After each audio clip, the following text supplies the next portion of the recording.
Hello and welcome everybody back to an episode of Change Itself. Hope you had a great summer. And if it's the first time tuning in, thanks for following this new episode. And as usual, click the like button or comment or ring the bell so you can get the notifications of our future episodes. And if you're coming back from previous episodes, we really appreciate you following along.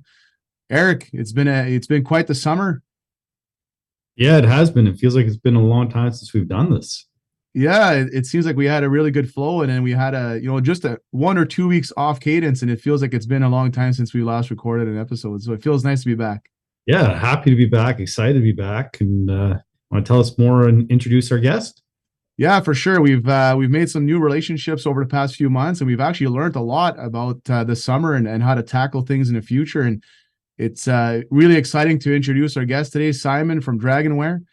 And we're going to be unpacking a lot of great conversations around what's near and dear to most of us, and it's what we wear on a regular basis, and more specifically at work.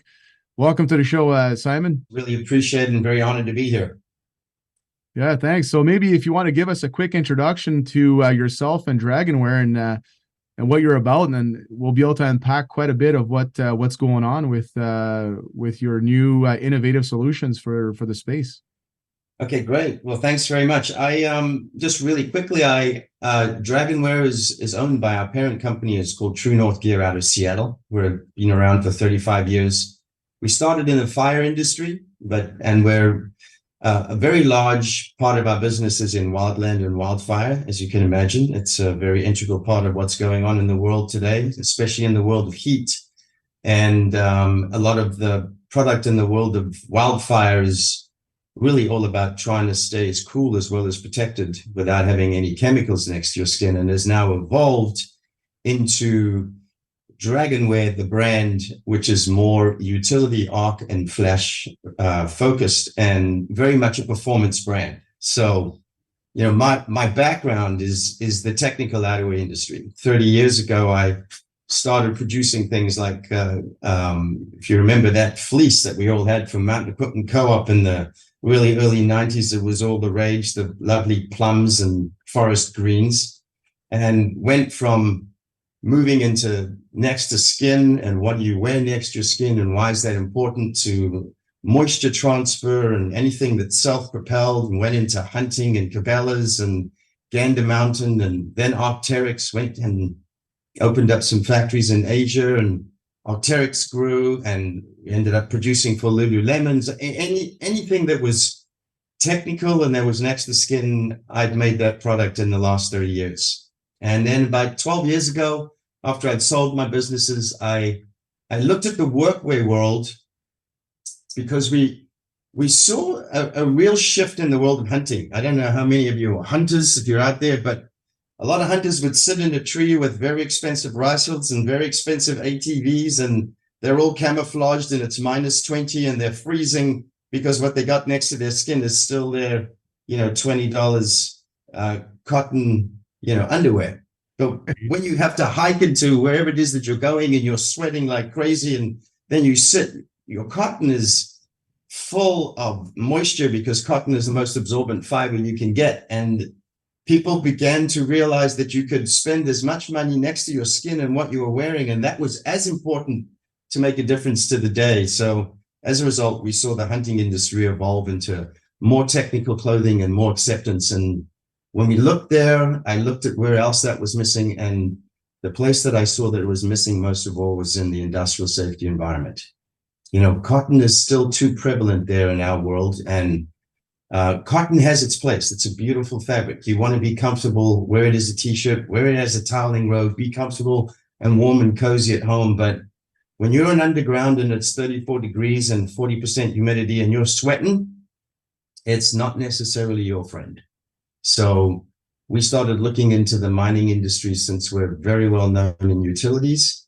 And I have a real commitment to really make a difference to boots on the ground, both men and women in the mining industry. And that's pretty much why we ended up where we are here today. Mining companies around the world rely on Cal Tire's Mining Tire Group for innovative tire management and supply. Whether they're making their work safer and more efficient, reducing total cost of ownership, or helping customers improve sustainability, Cal Tire unlocks opportunity and drives positive change. To learn about their award-winning repair technology, tire management tools, recycling solution, and TOMS, their productivity-driven tire and operations management system, visit them at caltiremining.com. ZeroNox is leading the electrification of off-highway commercial and industrial vehicles. They provide a platform for clean energy technology to get to market through powertrain solutions, development partnerships, and electrification kit solutions for conversions. Reduce carbon emissions without diminishing vehicle performance or being restricted by high costs. Partner with ZeroNox, like many of the world's leading OEMs, as they solve challenges across multiple continents with their cleaner and higher performing technology. ZeroNox solutions are designed and engineered in America with offices in Porterville, California. Learn more at zeronox.com. Savannah Equipment supplies new and used mining equipment around the world, from placer to underground to ore processing plants. They have gold concentrating tables, trommels, and mineral jigs in stock now to take advantage of the high gold prices. You can visit them at savannahEquipment.com, where you will find more equipment every day. No, that's fantastic. Thanks for that, Simon. And like I can attest, a lot of times the things that you seem to try seem to not work so well. So you err on the side of doing nothing. And if anybody has worn coveralls or any kind of workwear of any kind with nothing underneath, it's not necessarily the most comfortable. Hey, Eric? Yeah, for sure. And if you can, Simon, I think you were sitting beside me in the tree stand the way you were describing that. And then the same thing with being underground. Maybe the question that I had for you is, can you tell me a little bit more about why the boots in the ground is so important to you? Yeah. So, if you look at the environment today and you talk to people in mining and you ask them how easy it is to find people employed, with social media and people's availability to information, it's not the first place people want to go when they imagine what it's like to be underground. It takes a real specific, certain kind of person who I take my hat off to, because, to actually choose to get up in the morning and go and actually be in an environment where, like, just think about it for a second. How about just sitting in a sauna for 8 hours? And while you're in there, whatever it is that you're doing, if you're hammering, building, carrying tools, laying pipe, laying rebar, whatever it is you're doing, you have to stay in that environment in clothing that doesn't work for you. And people die every year from heat stress. So when I looked at where can we make a difference, if you are not managing the moisture next to your skin, that's one of the ways in an environment where you're still today wearing, cotton coveralls are still very prevalent, and they're an industrial laundering environment, and not all of them are required to be fire retardant, but those that are, most probably are treated. There are some that are in what they call inherent, which means they are using fibers that are naturally fire retardant, so you don't have to add a chemical to it in order to render it protective. But there are a lot of clothing still out there that are chemically treated that people are wearing every day. And if you're perspiring and sweating and your pores are opening to release moisture, you're also exposing yourself to the chemicals on the skin. And heat stress is something that we are looking totally at trying to impact the environment, having areas that are vented and cooled and have people sit and take time off, et cetera, but I don't understand. Well, actually, I do understand, but why are we not looking at what can really make a difference right next to our skin first? And I totally get it. If I'm a mine and I have 4,000 people and I decide I want to change their uniform environment, this is not, pennies here. This is a huge, massive investment to make the difference. So how do I make the difference? I have to be in conversation and be connected with boots on the ground to let them know and understand that there is something else, because it's still, I hate to say it, and people most probably could throw darts at me, but the 1970s called and asked for their coveralls back. Yeah. Why are we not? We've got amazing, vehicles that are going to be battery operated, that are going to be automated. We have all of this technology to recycle and et cetera, but all of that has to be moved and shaped by the human entity. So why are we not looking there first? And that's my commitment. Well, especially after learning what you share with me, and that really struck hard. Once we had that conversation about the different chemicals that we're exposed to and the different agents that we're exposed to, and actually what is the most harmful to our skin in the long run, and how the thing that actually can burn our skin the most is our own sweat. Yeah, very true. Very, very true. You bring up a great point, Gus. And it's not only having PPE that's actually performance that moves moisture and wicks it so that you're comfortable, but there are tests we've done in laboratories for the utility industry and arc flash and flash fire, and for oil and gas too, whereby we actually took a bunch of different fabrics and we contaminated them with a bunch of different contaminants like oil and gas and fluorocarbons and water. And we put them on a dummy in a environment that was a laboratory environment done by Connectrix and Hugh Hoagland. And we looked at which contaminant would have the highest percentage of body burn. And it was crazy to see that the water was the highest contaminant, because what happens to water when it boils turns to steam. And so, we're not just talking about comfort now, we're talking about safety. And this is the reason why this conversation is growing. It's because in the world of health and safety consultants, supervisors, people on the ground are beginning to see that it is a serious hazard to have a ton of moisture next to your skin in a flash over and an arc flash that can boil, regardless of whether you've got the right PPE on. Created and designed by industry leaders with decades of frontline experience, Sophie is a platform that brings workers home every day. Give your workforce the communication tools they need on the job to do it safely and productively. Visit Sophie.com today to discover how you can leverage Sophie to increase efficiencies, mitigate risk, and optimize collaboration. Safer, smarter, Sophie. Technica Mining is a premier underground mining and construction contractor. They stand for delivering quality project work on time and on budget through innovative thinking. Their excellent safety record, experienced workforce, and large equipment fleet will guarantee the timely completion of all your project needs. Trusted by the world's leading mining companies, Technica Mining has over 20 years of experience in mine construction, development, and production. Contact Technica Mining to take your next mining project to the next level. Visit them at technicamining.com. Thanks. I had never heard of that or considered that. Like, I'd considered your coveralls being saturated with a grease or an oil or fuel, and that burning and lighting. But the fact that the water from your sweat would evaporate and turn into steam in an instant, would definitely cause burn. Yeah. One of the things that you said, Simon, back to the boots in the ground and being important to the people working, on the context of heat stress. Now, heat stress is really something that we're starting to understand has to do a lot with the internal body temperature. That's right. So by wicking sweat away from the body, what are the impacts there? Like, is it cooling the core? Does that have any impact at all? Yeah, great question. So, we haven't done enough down underground to really find out what the impact is going to be on a really measured basis. But the proof and the science behind your body temperature, you can regulate your core temperature more efficiently if your body is dry as opposed to when it's wet. Now, people will say to me, well, you're underground for 8 hours. How's the shirt actually going to dry?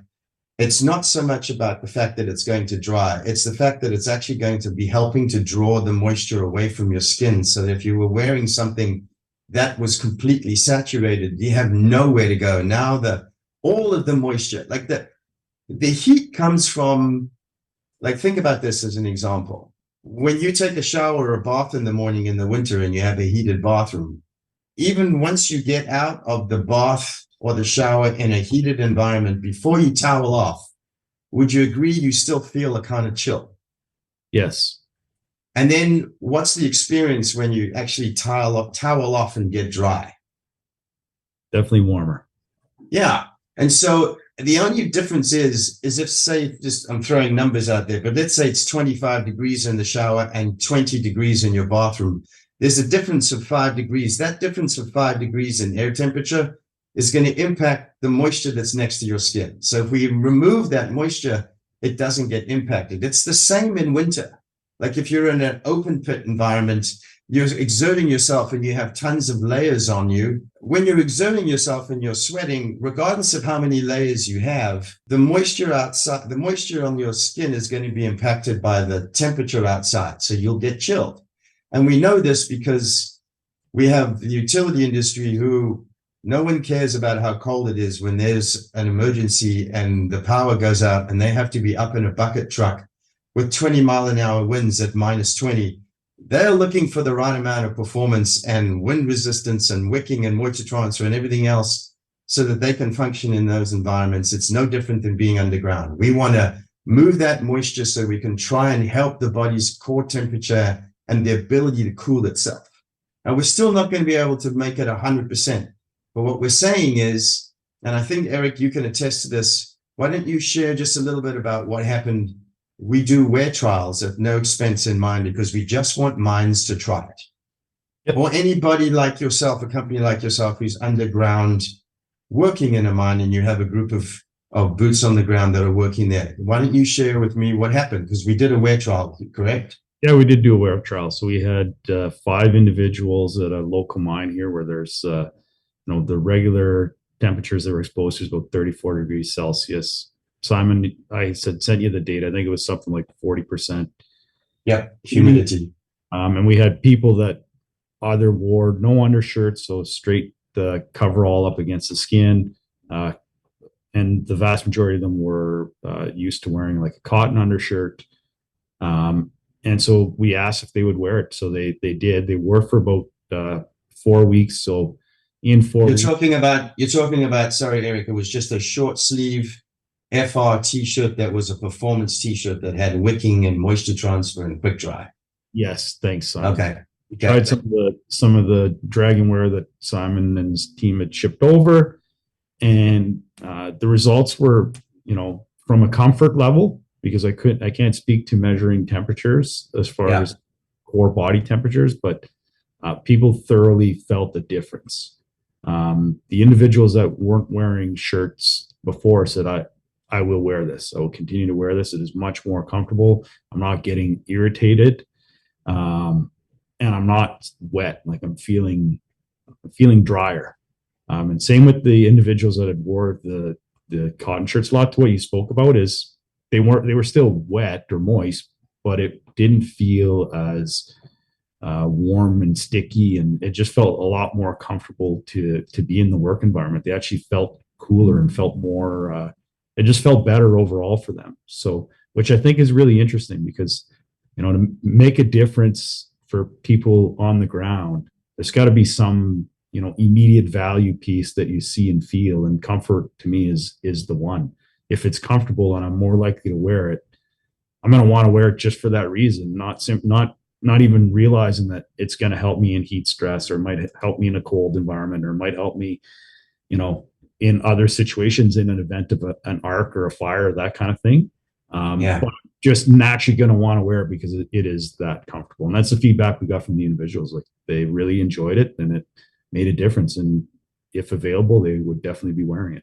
Amazing. Yeah, it just to underline a point that you said, Eric, which really blew me away. And seriously, based on what I'm committed to, it was warmed the cockles of my heart to know that someone was wearing a coverall and was wearing nothing underneath because it's so hot. And if you actually turn a coverall inside out and you see the way that it's sewn, it's not like a nice fashion garment where you have nice seams that are all sewn over and made nice and flat. You just got raw edges everywhere. And so people are wearing that. You're moving and shaking. It's now hot. This is just stuff that's next to your skin that's chafing. It's a woven environment as opposed to knit. So wovens are always going to be built to be more hardy and withstand industrial laundering and withstand abrasion, and stuff like that.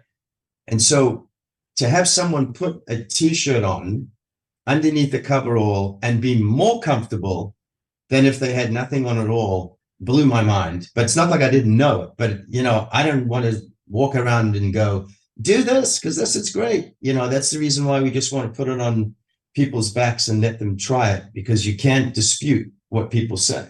I've And been there myself trying to figure out what is the best recipe for it. Is it a undershirt, no undershirt, and oh, it's too warm, so I'm not going to do it. And then so to have a yeah, product like that where people were like, yeah, no, I'm going to wear this, and yeah, it's going to make a difference. And now knowing for myself, like, yes, the comfort's important. It would, motivate myself to wear it, but the added benefits of the safety that's inherently built into the solution is awesome.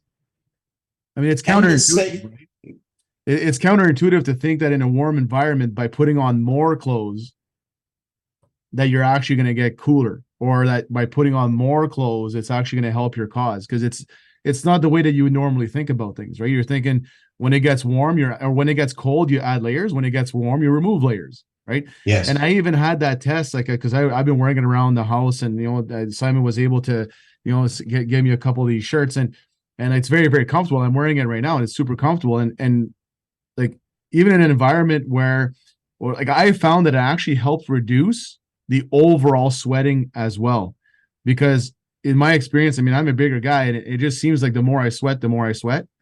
Like, it's kind of perpetual. It kind of builds up on itself. Like, even after a shower, if I come out of a really, really, really hot shower, I'm sweating for a while because my skin is warmed up, my core is warmed up, and it takes a while to cool down. So I'm sweating for a while. Whereas, like, to your point, if you dry off right away really well, it'll slow that process down. And even just working outside, where typically you would say, I'm just not going to wear a shirt at all because, the sun will just dry me off, or the wind will dry me off, and I'll just keep working comfortably. It's not the case. You kind of perpetuate the sweating. So I wore this outside. It's super comfortable. And I actually sweat less overall because it was constantly pulling it away from my skin. So it was actually helping the skin cool down. And the part that really blew me away, Simon, and I think I shared this with you, was one day I woke up and I had some weird fever that I was kind of like the cold sweats. I didn't feel bad. I didn't feel like I was sick, or I didn't feel like anything else, but for some reason, I just could not stop sweating. And I said, you know what, the heck with this. I actually threw on the little hoodie for DragonWear, and it helped pull it away. And within like 10, 15 minutes, I was no longer sweating. And I had been sweating for probably about 2 hours. I went through a couple sets of t-shirts and threw the DragonWear on, and it just got rid of the problem. So I just kept it on for the rest of the day.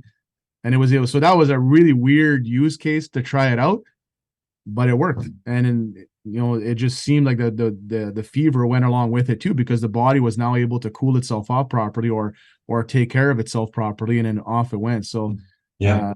It's pretty magical. Maybe, Simon, if you want to talk about what's woven in, like what's specific about this technology that makes it so wonderful to wear, even though you're adding some layers, and what does it look like long term for somebody to wear this day in, day out, let's say at a mine site? Good question. So I mentioned something earlier around the difference between something that's knit as opposed to something that's woven. So if you think about all of the pants that everybody's wearing right now, those are the areas where when you're bumping into stuff, where you're going to get splashed with grease, and you're going to get them really dirty, and you're going to be on your hands and knees. If you think about it just in layman's terms, when you weave something, the weave would be like this, but when you knit something, you would knit something like this. So when you do that, you're not adding as many threads per count per little square inch, if I may say that. And so everything becomes a little softer. But the other thing too is we blend different kinds of yarns. Like, we're really talking about the innovation and technology that's coming around in clothing starts from, when you knit something, it actually, just think of a spool that's on your sewing machine. It all starts there. And what you're doing is you're taking many different kinds of yarns. Some of them, they call them monocrylic, that actually eats oxygen. So it takes one of the elements away from your product being able to burn. Things like para-aramid, that are something that's made naturally from a byproduct that doesn't burn. Things that are made from carbon that they've ended up turning into a fiber. And then you can take things like rayon that are used in fashionable environments, that is a very soft yarn, but you take a small percentage of it, like 1 or 2%, or 1 or 2% with lycra. And if you blend it with all of these inherent yarns, you end up making a garment that is naturally fire retardant, but because it's knitted and not woven, it feels like you're wearing a fashionable garment. I mean, I wear my own. This is the new piece that we're wearing, and we're going to be. It actually has a UPF 50 rating, so if you're outside, again, it's utility based. But we're talking about open pit mines as well. In the very hot climates, you want people to be able to wear clothing that's also going to be sun protection, so that you wouldn't have to wear sunscreen all the time, and again, wear chemicals next to your skin. And so the company is beginning to take this technology that we see is necessary in the world of mining, and in Canada, everything has to be orange. So this piece that you're seeing and the piece that you're wearing, Gus, is going to be turned into a much lighter weight piece that can be worn by itself. And ideally, at the end of the day, we have industrial laundering environments who are approaching us and saying, can you make something for the laundering environment, or can you make something that we can actually sell with our laundering programs, because we can see that it's a requirement. So I don't know if that answered the question, but what was the question originally? Like, how does it become more comfortable? Yeah. So did I answer that? Sorry, I went up on a tangent. Give me half a chance. I think what I heard is, because it's woven, it's a little lighter, breathable. Does that help with the wicking, or is that part of the yarn? Yeah, because it's knit as opposed to woven, because anything that's performance will be knitted, because it's a lot more gentle, right? You can't put this in an industrial laundering environment. It will destroy it. It's knitted too lightly. Yeah. But in terms of how it moves the moisture, if you imagine, there are yarns that are hydrophobic, which means they hate water, and there are yarns that are hydrophilic, which means they love water. So we make these water-loving yarns knitted next to your skin, and on the outside, if you think of this garment, it's actually got yarns that are large and yarns that are small.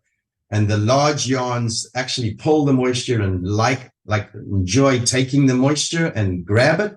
Yep. And then it has it roll over onto these smaller yarns, and these yarns actually hate moisture, so they try and repel it. And what happens is the moisture begins to spread on the garment, and then your body heat, because the water molecule is not this big, it's now this big, we can actually dry it out a lot faster.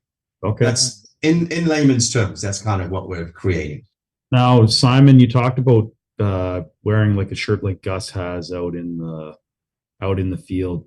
Yes. Boots on the ground. Now, one of the questions that I would have, or maybe one of the concerns that I would have, is not so much the durability of the garment, but the protection against abrasion for an employee that's doing manual labor in the heat. How does the fabric stand up to that kind of wear or usage, or is that something that's considered in like the design of and the selection of?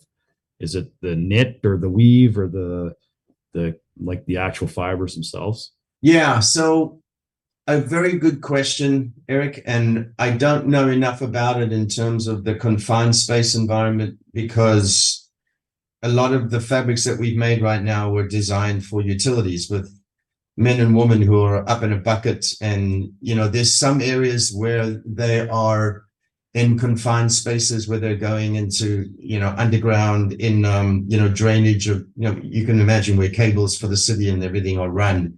And they would, what Gus is wearing, it stands up pretty well, because that is not as light as what we're talking about. So I think that may or may not be an issue. We'd have to find out about it.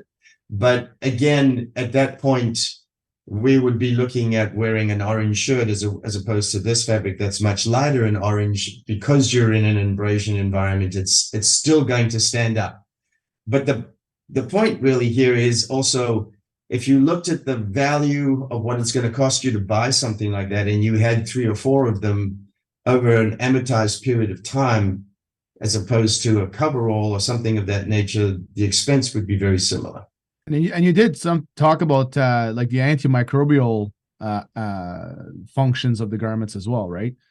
Yes. The reason why there's body odors comes from bacteria. And so bacteria building up on you when you're sweating, and some of our product, and specifically our Next to Skin product, has a Silver Plus, which is a thread that's a silver thread in it. The idea being that bacteria hate silver. which is why all of the utensils and scalpels and things that you see in an operating theater are stainless steel. Same conversation. Bacteria hates that, so it doesn't grow. So you could wear your shirt for a couple of days without laundering, and you won't have, well, I shouldn't say you won't have, because we never know out there, but yes, it helps the BL for sure. It's funny that you say that, because I think back to some of the feedback, and some of the guys had said, like, I wore it for a couple of days and it didn't smell bad. And that's funny, but it was true. So yeah, you wear a t-shirt for 3-4 days in a row, it. Oh yeah. Yeah. And after a while, you wear that t-shirt, after a while, it gets that really nice brown stain underneath and actually stinks even before you put it on, right? And you don't need a hanger anymore. Just kind of it just stays up on its own. Yeah.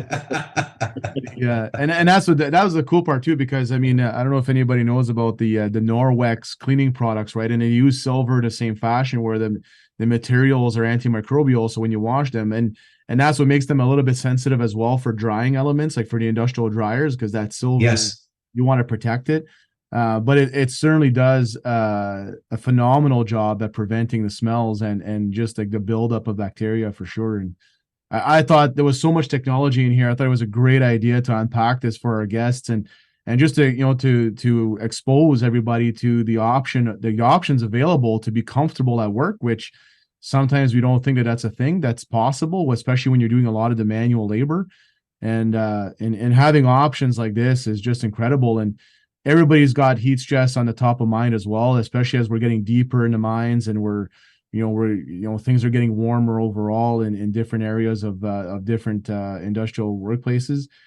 So having that option to put technology next to skin is something that would add a tremendous amount of value for a lot of people in the field, from what I can tell and from what I've experienced myself. So yeah. And Gus, I just want to thank you, because you've been such a great help and a support proponent for me, and introduced me to some very interesting people who have the same kind of commitment. And just to let people know, there's people out there that have, and companies who are creating this technology where they have a sensor that's actually in the clothing so that we can monitor people's vital signs. Because in the world of heat stress, what I'm learning is we want to try and prevent people getting to a specific point where when they get to that point and we don't stop it and it gets to the other side, once you get to past that point, there's a point of no return. And so this technology is going to allow people to be able to pull people from a space where heat stress starts to become dangerous. You actually have the ability to prevent it, because we're a little bit ways away, I think. But what, that technology is there as well. And from a preventative stage, everything is about prevention now these days. And I'm excited to see what the world of clothing and technology has for us in the next, I used to say 10 years, but seeing how the world's advancing today, I don't think it's very far away. No, I would agree with you. And I mean, I've never thought of clothing down to like the strands that make up the yarn. That was really interesting, and the way they're put together. So thanks for sharing that. I like no idea the technology that goes into the things that we wear and we do. And I really appreciate your commitment to making a difference, Simon, and sharing with us. And thank you. Now, the thanks goes to you, gentlemen. I wouldn't get the opportunity to share if there wasn't a platform like this that was actually committed to bringing people like me and this technology to the forefront. So the thanks goes to both of you. I appreciate it very much. And I do just want to say before I leave that I'm a big proponent of what's really missing in the industrial safety environment is clothing for women. And 10 years ago, there was 4% participation in the world of industrial safety. That was women's participation. And now there's 14, and it's growing exponentially. And we are very diligently designing and developing product for women too. So everything we talked about next to skin, we have for women as well. And so would love the ability to put it on the backs of some women underground and let them really feel it and promote it, because we need to be making a difference there as well. And we don't just have next to skin. We go all the way out to, outerwear and fleece and coats and shells and wind resistance and accessories and things of that nature. So it's all there for the taking. Very good. So thank you once again. Watching. No, thank you. And for everybody watching, we will be putting the links down below for all of the contact information for Simon. I guess, Simon, the best way to get a hold of you is probably through LinkedIn, through some conversations there. Yes, or you can just go to, DragonWear, the website. All of the contact information is there. But LinkedIn, yes, I'm very connected to LinkedIn. So please don't hesitate to connect with me. I would love to obviously come and share, if there's platforms to share the information more with groups of people that are committed to the same things that we are. Put me on a soapbox. You can't shut me up. So I have that going for me too, if you'd like. And wear trials are available for anybody in the mining environment that we can go and make a difference. We're going to transform this world of how we make a difference underground and above ground in the world of mining, for sure. That's amazing. Thanks a lot, Simon. Okay, thank you, gentlemen. Appreciate it very much. Have an awesome day. Thanks for listening. Very good.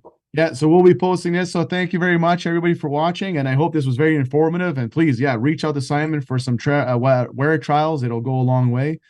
Eric, I think it was a great conversation, and we were able to unpack quite a bit. And thank you for sharing as well from your case study from Technica. Yeah, no, thanks a lot. And as always, it's been a blast. Thanks, Simon. Thanks, Gus. And next time.